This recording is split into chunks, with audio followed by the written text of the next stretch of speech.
Hello, I'm Brigantia Blackbird of the Blackbird Grimoire. Welcome back to Pagan Tales. During the month of October, we're going to be looking at the gods and goddesses who are charged with looking after the dead. And of course, we have to start off with Hades and Persephone because who else embodies this more than them? They are the power couple of the gods and goddesses of the dead. They are the king and queen of Hades in Greek mythos. They represent the union of life and death.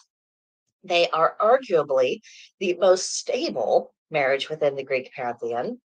Now, granted, that bar is a bit low, but they are exceptional in that regard. And they are perhaps the most famous deities who are known for their duties that are specifically relating to the dead. So let's talk a little bit about the Greek afterlife and what it's composed of. Hades, as a realm, encompassed the entire underworld and all of the afterlife possibilities. Pardon me, as you can see, I'm having troubles with my voice. So we have Tartarus, which was the deepest level of the underworld. It was the prison of the Titans and a general place of punishment, not where you would want to end up. And then we have the Asphodel Meadows, which was the general realm of the dead, comprised of souls. They weren't good, they weren't bad, they were just led average lives. So it wasn't a place of punishment, but it was kind of a blah sort of place.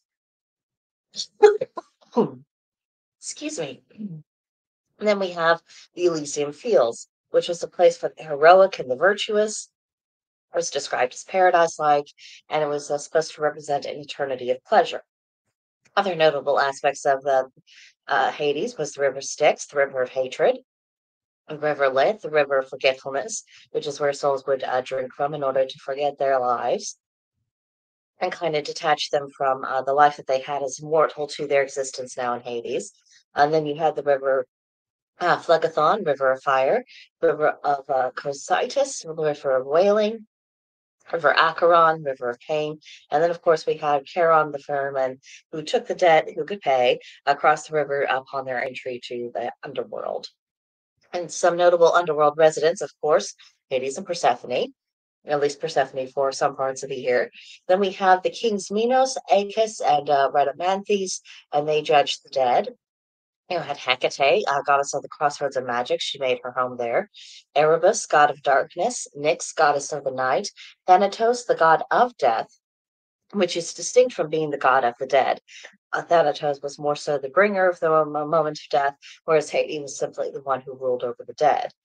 And then we had Hypnos, god of sleep.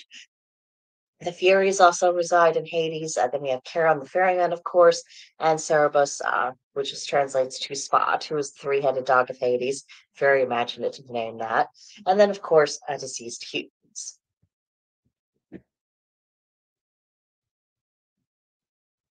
Apologies again for my voice this week. That cold was nasty, but I must push through. So, joint rulership. While Hades is the undisputed king of the underworld, he quite remarkably shares his throne and his authority with Persephone.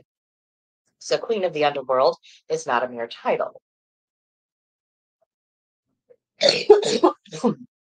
Her word and her judgments are as final and as respected as those of Hades himself. She could grant rewards, bestow punishment as she deemed fitting, and that makes her position as Hades' queen quite exceptional. It's a testament for Hades' esteem and regard for his wife, and as well as his own character. Oh, I'm sorry. Let's get through this. He did not treat Persephone as Zeus treated Hera, and he did not make her an object of scorn or pity. But Zeus certainly did his own wife.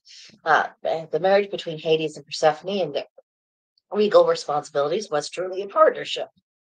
And if Persephone was truly the unwilling bride of Hades, it does seem unlikely he would have elevated her to this position if he didn't care about her, she had no regard for him. I think he just would have treated her as a trophy that he won and nothing more, but he didn't. So that does strike me as significant. So, lessons. Death may be as complex as life. Composition of the Greek underworld certainly raises that as a possibility, and our choices that we make now likely shape our circumstances on the other side of the veil. Hades and Persephone represent the balanced rulership of the masculine and feminine when united in common purpose, and they lay the groundwork for the order of things in the afterlife. So that was what I got from it. I'm going to get off here. I think you guys have suffered enough with my voice. Thank you for listening, and I'll see you guys in the next one. Bye for now.